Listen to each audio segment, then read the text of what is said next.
state got nasty or tried to get nasty. And I'm talking about the presumption of innocence before guilt. That's fundamental.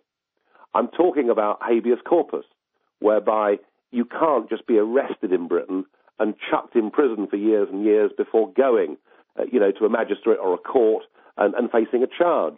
And I'm also talking, since Magna Carta, about our right to be judged by 12 of our peers, to have the option to be, to go to a jury trial.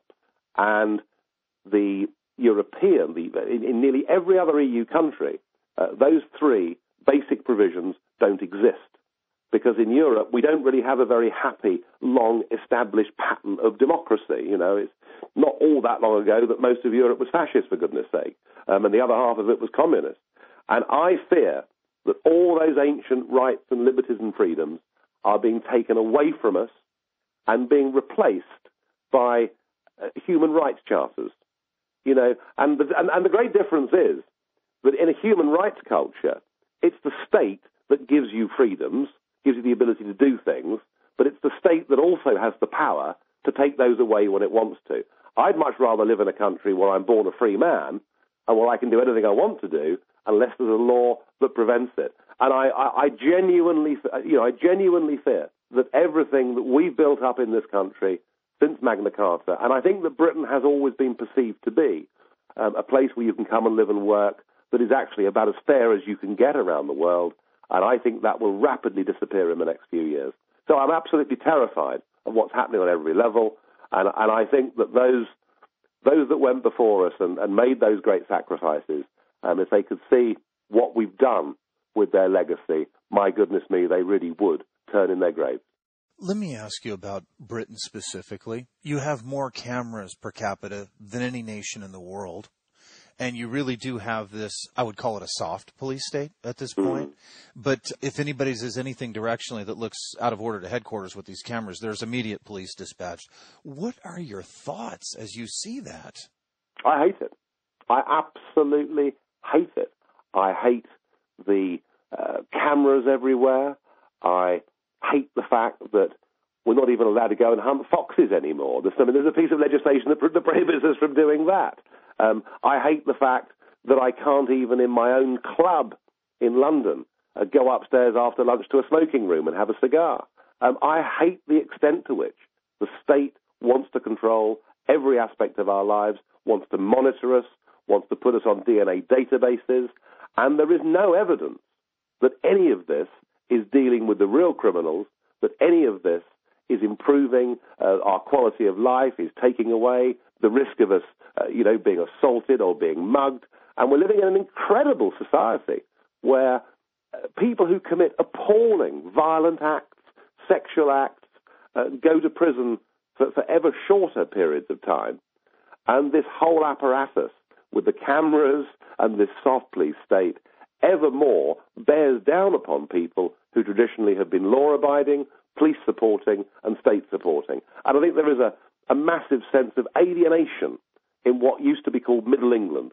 Just ordinary people going about their work who basically thought they lived in a free and fair country, who trusted the police, who went about their business and went through their lives, hardly ever having any brushes with authority. But now, you can drive your motor car. I could drive from here to Dover, which is about 70 miles, and by the time I get to Dover, I could have been clocked by 5 speed cameras or whatever else it is. So there is a real sense of alienation. And I have to say that, I left school in the early 80s, and I worked in my early times in a country that was revolutionizing. I mean, there was a Thatcher revolution in Britain where we suddenly got our self-confidence back. We suddenly got our belief back. We became a country again that whether it was Japan or America or wherever it may be, they wanted to invest in London, and banks were happy to come here, and we felt good about ourselves. And I'm now living in a country that feels very badly about itself, ill at ease within its own society, distrustful of its own politicians, and increasingly not even trusting its own police force. And that, we've got a lot to do to reverse this stuff. But my contention is that we will never reverse any of this stuff, all the while we're part of political union with its HQ in Brussels, because already they're making 75% of our laws. 75% of our laws are not made for the men and women that we vote for in centre Westminster. They're drafted in secret by Brussels bureaucrats. And it's not until Britain has the confidence and the courage to get back that ability to act in our own best interest that we can begin to tackle some of these other problems too. This is all very Orwellian. It is, totally. And nightmarish, to be frank. Yeah, it's horrific. Why have you chosen, Nigel, to put this target on your back? Why have you chosen that? Well, that is a good question, and it's one my children ask me, and it's one my wife asks me, and it's one my parents ask me. Why work 7 days a week, all the hours God sends? Why take the abuse? Why be fearful that every telephone call you make is now being intercepted and listened to? Why do it? Well, if I wasn't doing it, who else would? Who else would? I mean, there's a handful of people in the British Conservative Party. There's a handful of people in the British Labour Party that have the courage to stand up and speak. But whenever they do, they're crushed by their own party machines. If there was someone better than me out there doing all of this, well, that would be fine. But there aren't, I'm afraid, there just aren't enough people with enough courage to stand up and do it. But what encourages me is, whilst amongst our career politicians and civil servants, I might be despised, every day when I go about my business and I catch the train into London and I go into the pub for a pint and whatever I do, every day, increasingly, numbers of ordinary, real people, people that do jobs and pay taxes and bring up children, people that want to be law-abiding, people that care about this country and care about our history, increasingly they're the ones that come up to me and say, Nigel, thank goodness someone's out there speaking up for us, and that's good enough for me. I know that we're changing opinion. I know that we're getting the public to understand the things that we're saying, and risky though it may be, and hard though it may be at times, that for me is reward in itself. And I shall look forward. I shall look forward to the day that we've won back our independence and we'll have the biggest party London's ever seen. Let me ask you in a different way, because you don't strike me as somebody to cower in the shadows, and that you would be able to look yourself in the mirror if you didn't do what you feel so compelled to do, which is to stand up against this tyranny. But directionally, if it ends badly, and it ends in a total fascist, communist state, and somebody like you is taken and just eliminated, let's say disposed of humanely, it almost sounds to me like you wouldn't have it any other way, because you couldn't look yourself in the mirror or do otherwise. And you've almost said, I'm a casualty of war, worst case scenario, but I have to stand up against this tyranny. Yes, I mean, I just have to be true to myself on this. I mean, I hadn't planned any of this, for goodness sake. You know, I was working in financial services. I was bringing up a family. I wasn't even involved in politics. This wasn't part of my game plan for life. But I just feel so strongly that I've got a contribution to make here. And frankly, whilst I do accept there are risks and things could go horribly wrong, hey, I wouldn't want to live in a country that wasn't free anyway. It wouldn't interest me. So I think it's worth the risk. Let me ask you in closing, Nigel, because you've been so generous with your time.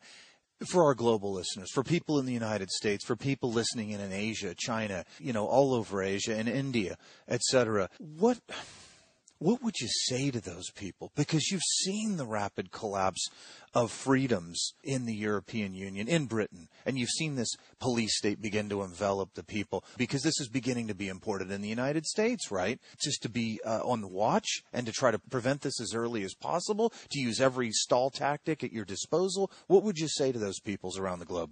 What I would say to peoples right around the globe is be careful, be on your guard.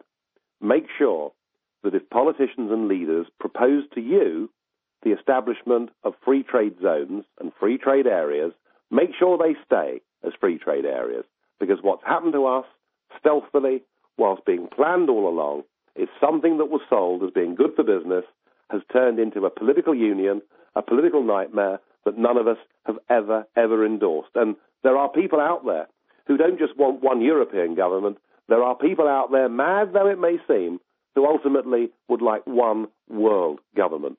And I think the one thing history teaches us is that certainly within the European time zone, the best safeguard of our freedoms, not just for Europe, but for the impact it has upon the entire world, is democracy.